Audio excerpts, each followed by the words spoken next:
नुकुश रज़वियात ला के लटका दो यार, उसे भी छोड़ो, पूरा पीर दुकान में लटका दो, कुछ नहीं होगा। बरकत तब होगी जब सुबह उठ के फजर की नमाज पढ़ेगा, तस्बीह पढ़ता हुआ दुकान पे जा, सुबह को दुकान खोल, मशीयत का नकीब कहेगा तूने सजदे करके मेरा काम कर दिया है, मैं रोजी दे करके तेरा काम करने वाला।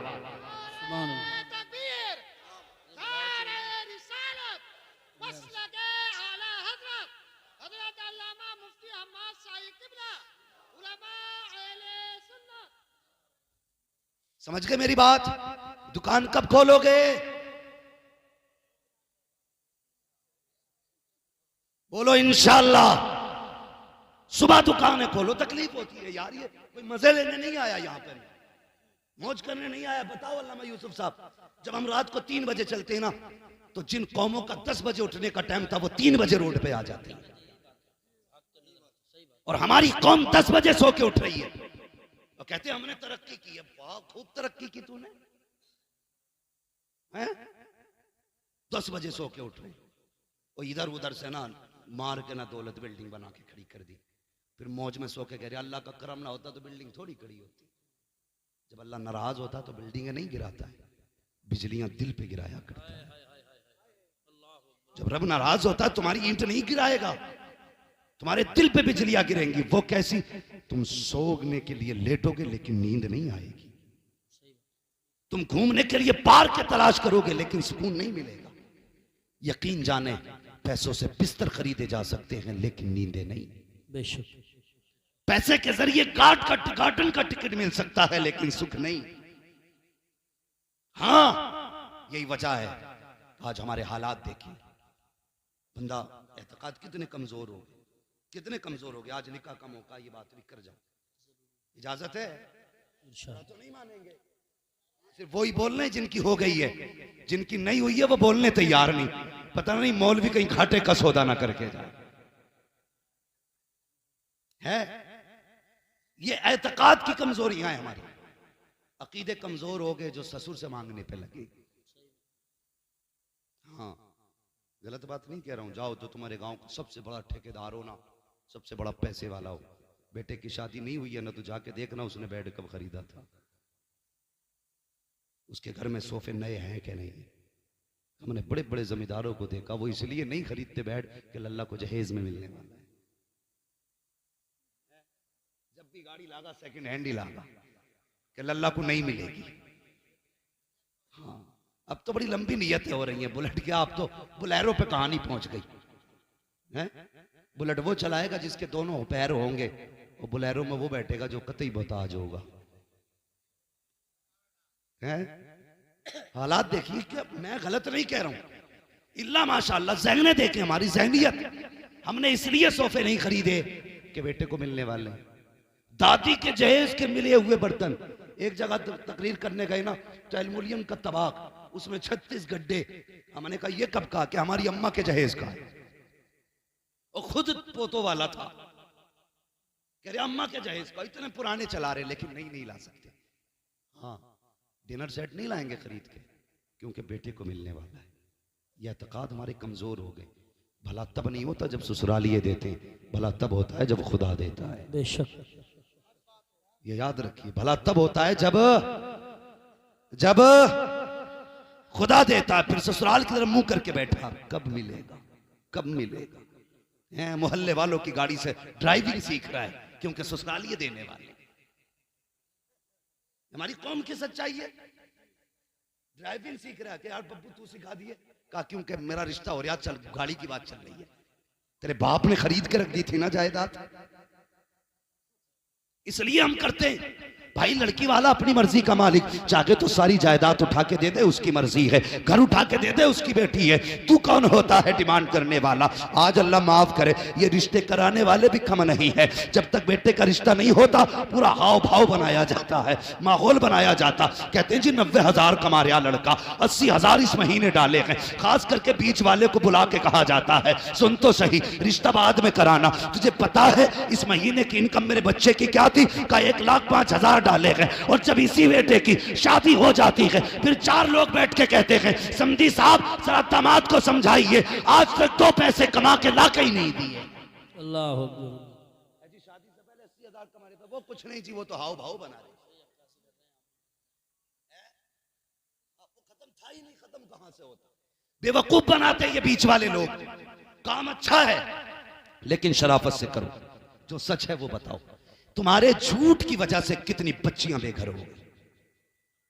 जब बाप ने सुना 10 लाख लड़की वाला देने वाला, उसने 3 की बात की थी, 10 तो उसने कहे भी नहीं थे। फिर मेहनत करके 5 कर दिए, फिर भी 5 का कर्जमंद रह गया। फिर बेटी को मारा जाता है, फिर कहा जाता अपने बाप से कहे जहेज पूरा करे। अल्लाह अकबर। ओ यार, दुआओं में रब से बेटियां मांगा करो, कितनी हिम्मत वाली होती हैं बेटियां। तुमसे भी गुजारिश है बापो, जब बेटियों के रिश्ते करो तो देखभाल के रिश्ता किया करो, सोच समझ के रिश्ता किया करो। आंखें बंद करके बेटी न फेंका करो। ये मत देख के पैसे वाला है बेटी सुख में रहेगी, बात वाला के बेटी सुख में रहेगी। बेटियां सुख में अमीरों के घर नहीं रहती हैं, बेटियां सुख में दिल वालों के घर रहा करती हैं। ये जरूरी नहीं है जिन पे पैसा होगा वो सुख में रखेंगे, सुख में उसके घर बेटी रहती है जो खुदा से भी डरता है, मुस्तफा से भी डरता। सुभान अल्लाह, माशाअल्लाह, बहुत खूब।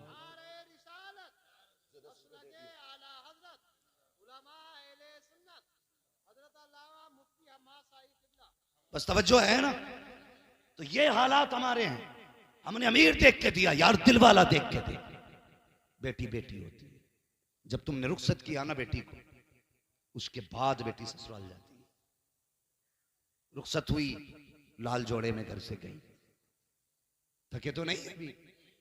अभी सारे लोग तैयार हैं थोड़ी देर सुनने के लिए। जरा सारे कह दें या रसूल अल्लाह, अल्लाह सलामत रखे। बेटी रुखसत होकर ससुराल गई तो पता चला है तो पैसे वाला लेकिन जुए का शौकीन है। अल्लाह। है तो पैसे वाला लेकिन शराब का रसिया है। बताओ सुख कहां से आएगा? बेटियां पिटती रही, रहती रही, पिटती रही, रहती रही। लेकिन बाप की दहलीज पे जब भी बेटी आई ना, उसने कभी बाप से ये नहीं कहा अब्बा तूने कैसे घर डाला। आंसू पोंछ लेती बाप के घर से पहले पहले। बाप पूछता बेटी क्या हाल है, मुस्कुरा के कहती है अब्बा तेरा शुक्र है, बड़ा अच्छा घर दिया है तूने। उसे पता है अगर मैंने कह दिया बाबा मुझे रोज गालियों के बाद रोटी मिलती है, रोज तानों के बाद रोटी मिलती है ना, ये कभी चैन से सो नहीं पाएगा, ये कभी चैन से सो नहीं पाएगा। अल्लाह अकबर। वो जानती है चैन से सो भी कैसे सकता है। उसे पता है जब मैं जवान हुई थी और इसको फिक्र हुई थी मेरी शादी की, तो मैंने इसकी आंखों में आंसू देखे। ये कीमती जहेज ना ला करके मुनासिब दामों का जहेज लेकर के आया, लेकिन मेरा चेहरा उतरा हुआ देखता था, मैं मुस्कुरा देती थी। बाप था समझ जाता था बेटी का दिल छोटा हो रहा है, लेकिन मुस्कुरा के कहता था बेटी दुख ना करना, इतना दूंगा जिंदगी भर ऐश करेगी। ये पूरी जिंदगी लगाता रहा, इसने मेहनतें करके जहेज दिया। हजार हसरत मेहनतों लगने के बाद मुझे इज्जत से इसने रुखसत किया था। अगर आज इसे पता चल गया कि जिस घर में इसने डाला है मेरे घर के उस घर के अंदर मेरा सुख जा चुका है, चैन खत्म हो चुका है, तो ये बाप चैन से सो नहीं पाएगा। इसलिए मेरी गुजारिश है ए बापो तुमसे भी कहना चाहता हूं, जब भी देखा करो कि रिश्ता करना है पैसे वाला ना देख, अगर देखना है खुदा वाला देखा करो, मुस्तफा वाला देखा करो। और तुम भी एमए पास ना देखो, बीए पास ना देखो। अगर बेटी ढूंढनी हो दीनदार देखा करो, ये पूछो कुरान आता है कि नहीं, नमाज पढ़ती है कि नहीं। अगर नेक बेटी लाओगे तो तावीज़ों की जरूरत नहीं होगी, कदम इसके आएंगे, करम खुदा का बरसना शुरू। सुभान अल्लाह, माशाअल्लाह, बहुत खूब। आज आग लगी है समाज में, आग। तुम्हें पता है तुमको अमीरों दौलत वालों 10 लाख की आतिशबाजी करने वालों, इस साल में 7 लड़कियों ने मुस्लिम धर्म छोड़ा है। 7 लाख गैर मुस्लिमों के घर में पहुंची। जिम्मेदार कौन? तुम कहोगे आरएसएस, में कहूंगा गलत, इसके जिम्मेदार तुम हो। हाँ, दिल के पपोले जल उठे सीने के दाग से, इस घर को आग लग गई घर के चिराग से। हमने निकाह इतने मुश्किल कर दिए कि बेटियां उम्मीद ही हार बैठी। गुजरती उम्र देखी तो किसी का भी हाथ थाम लिया। इसके जिम्मेदार हम हैं, हमें इसके जिम्मेदार। यही तो बेटियां थी जो हुजूर के लिए जंगों में बड़े बड़े बहादुरों के आगे सीना सफर होती थी। आज यही बेटियां इस्लाम से क्यों निकल रही है? क्या है इसके पीछे राज? कभी झांकना पड़ेगा अपने गिरबान में। सुना होगा ना तारीख रही है बेटियों की। हजरत खालिद बिन वलीद जंग में एक दिन टोपी भूल गए थे, बताए ना जंग में, बात समझ रहे ना सारे लोग, जंग में टोपी भूल गए थे तो इधर बीवी सोई, ख्वाब में हुजूर तशरीफ ले आए, फरमाने लगे तुम सो रही हो, मेरा खालिद दुश्मनों की भीड़ में, दुश्मनों के बीच में फंसा है। गालिबन ये ख्वाब हजरत अबू बैदा इब्न जर्राह ने देखा कि तुम सो रहे हो, मेरा खालिद दुश्मनों की भीड़ में है। आंख खुली, जल्दी से दस्ता तैयार किया, फौरन खालिद बिन वलीद की मदद के लिए भेजा। इधर बीवी ने निगाह डाली, देखा टोपी रखी हुई है। कहते ये टोपी तो कभी खालिद छोड़ते नहीं है, आज कैसे रह गई। जल्दी जल्दी टोपी उठाई है, दिल की धड़कनें तेज थी। अल्लाह मेरे खालिद की खैर करना, आज बिना टोपी के गए हैं, जंग में दुश्मनों के बीच में खालिद घिरे हैं। इधर अबू बैदा बिन जर्राह का दस्ता, उधर बीवी के हाथ में टोपी, आप नकाब पहन के तेजी से घोड़ा तोड़ा रखी थी। देखा दस्ते ने जाता हुआ